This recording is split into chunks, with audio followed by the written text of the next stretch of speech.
what's good, Commanders fans? So, quick news here. John Keim just came out saying that the Commanders, he tweeted this morning, he said, with Taylor Henne gone, these three quarterbacks are high on Washington's list: Jacoby Brissett, Gardner Minshew, and Cooper Rush.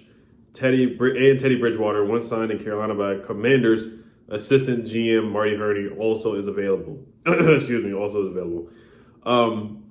Last night, I didn't get a chance to make a video. Jacoby Mckissic was released. Shout out to him, man. He had a great 2-year career or 3-year career with the Washington Commanders. Did a lot for the Commanders, honestly. The Falcons win, where he just leapfrogged and Superman into the end zone for a touchdown. For basically the game-winning touchdown there. Against the Giants on Thursday Night Football, the pass from Taylor Henne. That was a beautiful wheel route for a touchdown. He had 80 catches, 80 receptions in one season. That's when we just didn't have any, like, Cam Sims was our wide receiver number 2. It was just Terry and Cam Sims. Ishmael Wright or something like that. Isaiah Wright was a wide receiver on the roster. That's how dire our wide receiver core was. There's another guy, Dontrell Inman was a receiver on that team as well. And Jaden McKissic had to step up. He was huge that season with Alex Smith. And then the year before, he had a really good season as well. Unfortunately, he was released with an injury designation. So we're going to save $1.23 million, which is not much, but it is what it is. We'll see if he retires or not. But, he was carted off the field in the Monday Night Football game against the Seahawks. And then, he was put on IR for another neck injury as well. So it's not looking too good for his career. We've seen it was Chris Carson, who retired with a neck injury designation. So I wish Jaden McKissic the best. Of course, he could have went to the Buffalo Bills and went to the playoffs last year, but he decided to come back after he negotiated at the same time, legal tampering period. He agreed on a contract to go over there, but ended up coming back to us. And then, of course, the Bills got pissed off. But, shout out to Jaden because he's just a loyal guy, great teammate from what I heard, energy guy, funny guy, all that good stuff. So shout out to Jaden McKissic, man. Unfortunate way to end here in D.C., but he had a great career. 2 years in D.C., to be honest with you.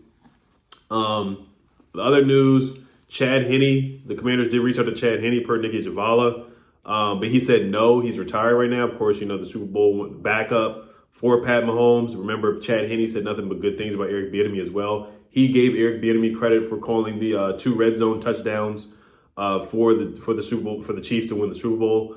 Chad Henne's been a good backup, man. He's been a good backup for Pat Mahomes. Pat Mahomes hasn't missed he hasn't missed a lot of games, but when Pat Mahomes missed games, and when Pat Mahomes got hurt in the playoffs against the Jags, Chad Henne led a touchdown drive. So Chad Henne can play, man. He is up there in age. Of course, he's retiring, but Chad Henne can play. He's a good backup. You don't want him as a starter, of course, but he's a legitimate backup, man. He's one of the better backups in the league if he comes back. So, of course, that's probably an Eric Bieniemy influence move there with the familiarity. So it definitely makes sense. But let's get into these backup quarterbacks here.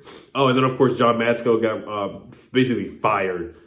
They try to put it nicely and say they parted ways, but he got fired, honestly. I think that's probably an Eric Bieniemy influence move there. I think they just want somebody else to coach the offensive line. Now, John Matsko, did he have a good year last year? No, he didn't, but the personnel was awful as well. Trey Turner, Andrew Norwell, Chase Rouillet, getting injured. Just a lot of injuries. Lano didn't play well either. But Sam 48 pointed out that was very weird as well that, he was at the combine. He's been helping out scouting offensive linemen. We need an offensive lineman badly. And it's a high possibility that we draft a tackle in the first round or some type of lineman definitely in the first 3 rounds. So John Matsko being fired right now. The timing definitely is weird. Commanders, they fired Sam Mills right before training camp started. So when they fire people, they usually fire people at, weird times. They don't do it at the perfect time. I think Scott Turner was probably the only firing where it was at the right time, honestly.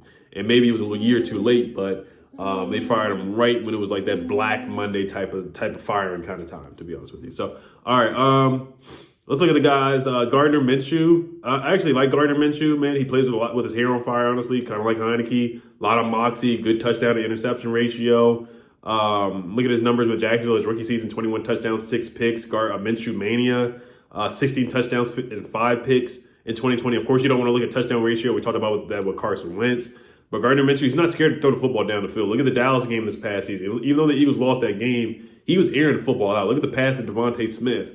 Look at the pass to A.J. Brown in that game. He was slinging the ball against the Cowboys last year in that game. It was a very high-scoring game. They were winning the game for the majority of the game, but they ended up losing. He did throw 2 picks in that game. And then against the Saints, Didn't have his best game either. He got sacked 6 times against the Saints. So he is what he is. You're gonna have your ups and downs with him. You're gonna have your ups. You're gonna have your downs. You're gonna have your highs and lows. And then against Jacksonville with the Eagles, when Jalen Hurts was injured, he came in. He played against the Jets. He came in and played very well. He started the game with one of the most completions to start off the game against the Jets in New York, even though the Jets were one of the worst teams the year before this year. So Gardner Minshew, he's done some things as a backup and as a starter. So I wouldn't be mad at Gardner Minshew at all. Quarterback rating his completion percentage has been over 60, except for this year, 68% completion percentage in 2021. That's probably because of that Jets game. He had a really high completion percentage.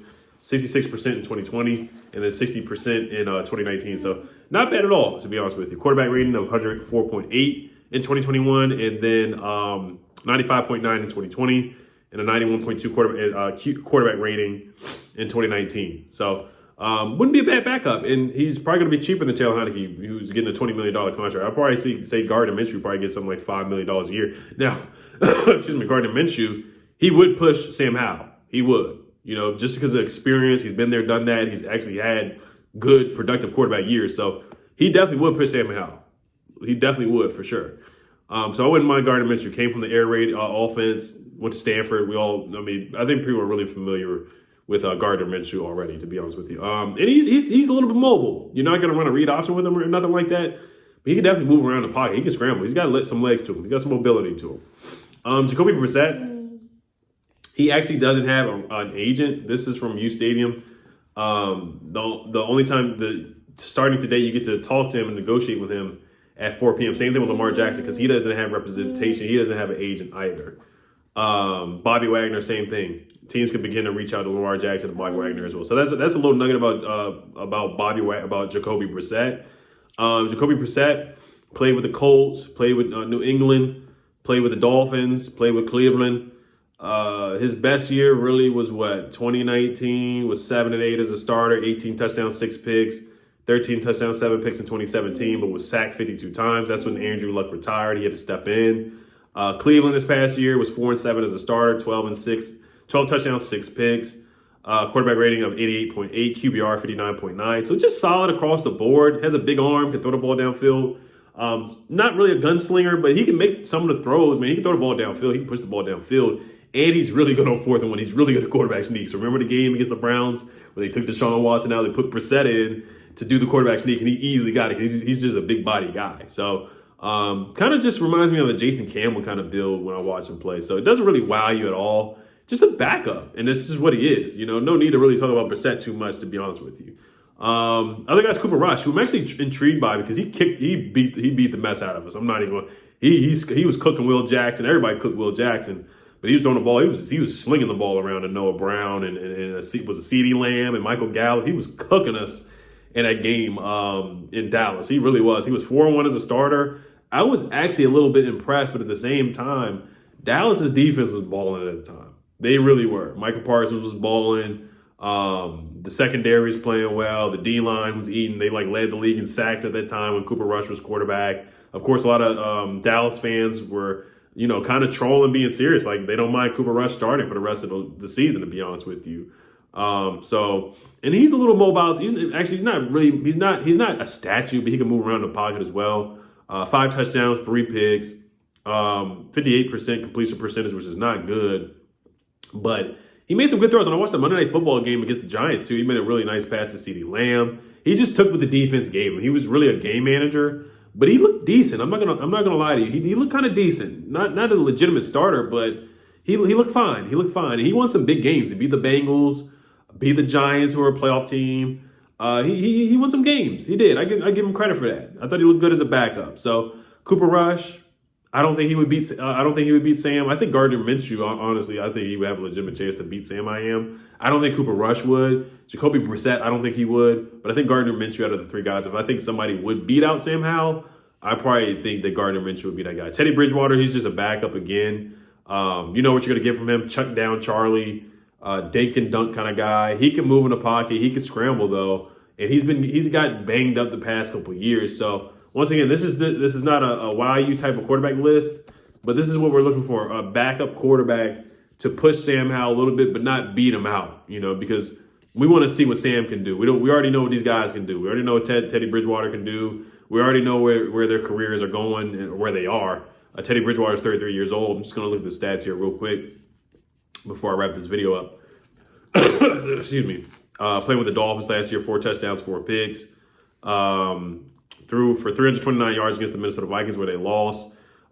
So he can move the ball around a little bit. He can run, of course. He's a mobile dual threat quarterback. The Bengals, they lost 27-15. Was 14 for 23, 193 yards. Every start he played, he lost last year, actually.